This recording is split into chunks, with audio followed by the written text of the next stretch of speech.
Hi friends, मैं doctor Saurabh Chaudhary और मैं एक न्यूरोसाइकियाट्रिस्ट हूँ। आज हम बात करने वाले हैं डिप्रेशन यानी अवसाद रोग के बारे में। हम बात करेंगे डिप्रेशन के लक्षण क्या है, डिप्रेशन क्यों होता है, डिप्रेशन का इलाज कैसे होता है और यदि एक बार डिप्रेशन हो जाए तो क्या वो बार बार होता रहता है और लाइफ टाइम होता रहता है और ज़िंदगी भर उसके लिए दवाई खानी पड़ती है, उसकी आदत हो जाती है। तो सबसे पहले हम बात करते हैं डिप्रेशन के लक्षण क्या है। तो जिस व्यक्ति को डिप्रेशन होता है उसका मन जो है वो उदास रहता है। अधिकतर समय हर रोज़ उसका मन जो है वो उदास रहता है। लेकिन यदि बच्चा है या एडोलेसेंट है तो उसको चिड़चिड़ापन भी मिल सकता है। दूसरा आता है कि उसका इंटरेस्ट खत्म हो जाता है, उसको किसी चीज़ में मज़ा नहीं आता है। तो वो कहेगा, जैसे कोई व्यक्ति यदि पहले क्रिकेट खेलना पसंद करता था तो वो कहेगा कि आजकल मेरा क्रिकेट खेलने का मन ही नहीं होता है। मैं यदि क्रिकेट खेलता भी हूँ तो मुझे मज़ा नहीं आता है। यदि कोई व्यक्ति पहले डांस करना पसंद करता था, गाने सुनना पसंद करता था, वो कहेगा आजकल मेरा ना डांस करने का मन होता है, ना मेरा गाने ही सुनने का मन होता है। और यदि मैं गाना सुनता भी हूँ, डांस करता भी हूँ तो मुझे मज़ा नहीं आता है। और यदि कोई व्यक्ति पहले पॉलिटिक्स के बारे में रुचि रखता था, पॉलिटिक्स के बारे में बात करना पसंद करता था, पॉलिटिक्स पे न्यूज़ सुनना पसंद करता था, तो कहेगा आजकल मैं पॉलिटिक्स के बारे में बात करने में कुछ मज़ा ही नहीं आता या न्यूज़ देखने का मन ही नहीं करता है। तो इस प्रकार से लक्षण रह सकता है। इसके अलावा आता है फटीग या डिमिनिश्ड एनर्जी। तो व्यक्ति हमेशा थका-थका महसूस करेगा, उसको लगेगा उसके शरीर के अंदर ताकत ही नहीं बची है। वो कहेगा मेरे अंदर चलने की ताकत नहीं है, अपने हाथ को उठाने की ताकत नहीं है, अपनी बॉडी वेट को सँभालने की ताकत नहीं है, थका-थका महसूस करता हूँ। इसके अलावा रहता है व्यक्ति को डिफ़िकल्टी इन कंसंट्रेशन, यानी वो चीज़ों पे ध्यान नहीं दे पाता। जैसे कि यदि कोई गृहिणी है और वो घर का काम जैसे सब्ज़ी बना रही है तो कभी वो नमक कम कर देगी, कभी डालना भूल जाएगी, कभी 2 बार डाल देगी या कभी हल्दी डालना भूल जाएगी या 2 बार डाल देगी जिसके चलते हल्दी ज़्यादा हो जाएगी।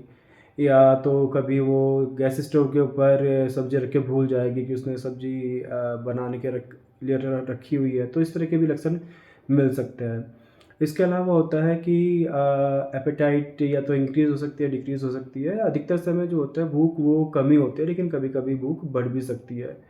तो जब हम पूछेंगे तो बोलेगा खाना खाने का मन ही नहीं होता है, भूख बिल्कुल ख़त्म हो गई है।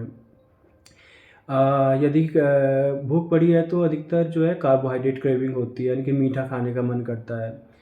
तो इसके अलावा आता है वेट। वेट या तो कम हो जाता है, अधिकतर समय कम ही होता है, लेकिन कभी-कभी वेट बढ़ भी सकता है। इसके अलावा रहता है कि नींद में दिक्कत होती है। या तो नींद जो है अधिकतर समय सुबह में जल्दी खुल जाती है। जैसे व्यक्ति कहेगा कि मैं पहले 8 बजे उठता था, लेकिन आजकल मेरी नींद जो है वो सुबह के 5 बजे टूट जाती है भोर में और उसके बाद में सो नहीं पाता। अधिकतर समय ऐसा होता है। लेकिन ऐसा भी हो सकता है कि उसको नींद आने में दिक्कत हो, नींद बीच-बीच में टूटती रहे। तो कोई भी पॉसिबिलिटी मिल सकती है। लेकिन अधिकतर समय जो है अर्ली मॉर्निंग स्लीप टूटना कॉमन होता है। इसके अलावा कभी-कभी व्यक्ति को नेगेटिव सेल्फ थॉट्स आने लगते हैं, जैसे कि उसको गिल्ट होने लगता है। वो कहेगा कि उसको अपराध बोध लगेगा। वो कहेगा कि मैंने कुछ पाप कर दिया है, मुझसे कुछ गलती हो गई है, मैं अपनी गलतियों की सज़ा भोग रहा हूँ। या उसको लगेगा कि अ मैं कभी ठीक ही नहीं हो पाऊँगा, होपलेसनेस फ़ील होगी, मैं हमेशा बीमार रहूँगा, मैं कभी ठीक ही नहीं हो पाऊँगा। इस तरह के लक्षण मिल सकते हैं। इसके अलावा कभी-कभी अपने आप को नुकसान पहुँचाने के, आत्महत्या करने के विचार भी मन के अंदर आ सकते हैं।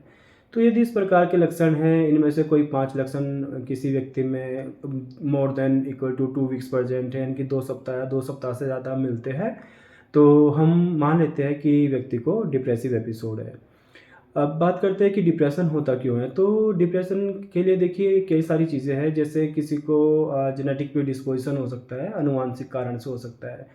तो कुछ-कुछ लोगों की फैमिलीज़ में लाइक हिस्ट्री मिल जाएगी कि इनके पिताजी को डिप्रेशन है या डिप्रेशन रहता था या डिप्रेशन हुआ था, इनके दादाजी को डिप्रेशन था या डिप्रेशन हुआ था। या किसी और क्लोज़ फैमिली मेंबर में उसको डिप्रेशन की प्रॉब्लम मिल सकती है। इसके अलावा रहता है कुछ साइकोसोशल फैक्टर, जैसे कि कोई क्रोनिक स्ट्रेस चला आ रहा है, फैमिली में झगड़ा है, डिस्कॉर्ड है, फैमिली में कोई फाइनेंशियल प्रॉब्लम है, तो इसके चलते भी व्यक्ति को डिप्रेशन हो सकता है। इसके अलावा ये देखा गया है कि जिन लोगों को डिप्रेशन रहता है उनका प्रीफ्रंटल कॉर्टेक्स की जो एक्टिविटी होती है एफएमआरआई पे रिड्यूस्ड मिलती है, स्पेसिफिकली डीएलपीएफसी में, डोर्सल लेटरल प्रीफ्रंटल कॉर्टेक्स में। एंड इसके अलावा देखा गया है कि एमिगडाला में एक्टिविटी इंक्रीज मिलती है। एमिगडाला हमारे इमोशंस को कंट्रोल करता है, तो एमिगडाला की एक्टिविटी ओवर एफएमआरआई इंक्रीज मिलती है, और एमिगडाला का साइज एमआरआई में देखेंगे तो वो बड़ा मिलता है नॉर्मल से। इसके अलावा देखें तो मोनोमीन हाइपोथेसिस है। इस हाइपोथेसिस के में ये देखा गया कि लाइक इन लोगों में जो होता है मोनोमीन्स का डिसरेगुलेशन मिलता है, जिसमें हमारे आते हैं सेरोटोनिन, डोपामिन, नोरेपिनेफ्रिन। तो ये मॉलिक्यूल्स, ये मोनोमीन्स इम्प्लिकेटेड है डिप्रेशन, और ये बहुत मेजर एक चीज़ है जो डिप्रेशन के लिए रिस्पॉन्सिबल है। एंड इसके अलावा ये देखा गया है जिन लोगों को डिप्रेशन होता है उनमें हाइपोथैलेमो पिट्यूटरी एड्रिनल एक्सिस जो होती है उसमें प्रॉब्लम मिलती है, तो इनमें कोर्टिसोल लेवल हाई मिलता है। तो जब डेक्सामेथासोन सप्रेशन टेस्ट करते हैं तो उसमें पता चलता है कि लाइक इनका कोर्टिसोल डेक्सामेथासोन देने पे भी सप्रेस ही नहीं हो पाता। तो ये कुछ मुख्य वजह है जिनके चलते डिप्रेशन होता है। हम बात करते हैं कि डिप्रेशन का इलाज किस प्रकार करते हैं। तो डिप्रेशन के इलाज में महत्वपूर्ण है कि हमें देखना पड़ेगा कि व्यक्ति को माइल्ड डिप्रेशन है या मॉडरेट एंड या फिर सीवियर डिप्रेशन है। तो जिन लोगों को माइल्ड डिप्रेशन होता है, और हम पता कैसे करते हैं कि माइल्ड है, मॉडरेट है कि सीवियर है, ये पता चलता है by severity of the symptom and number of symptoms present in the person. तो उस व्यक्ति को कितने सीवियर लक्षण हैं और कितने ज़्यादा लक्षण हैं, इसके आधार पे हम डिसाइड करते हैं कि व्यक्ति को कि माइल्ड है, मॉडरेट है, सीवियर डिप्रेशन है। तो जिन लोगों को माइल्ड डिप्रेशन होता है उनको दवाइयाँ खाने की ज़रूरत नहीं पड़ती, वो सीबीटी, एक्सरसाइज वगैरह से ही ठीक हो जाते हैं।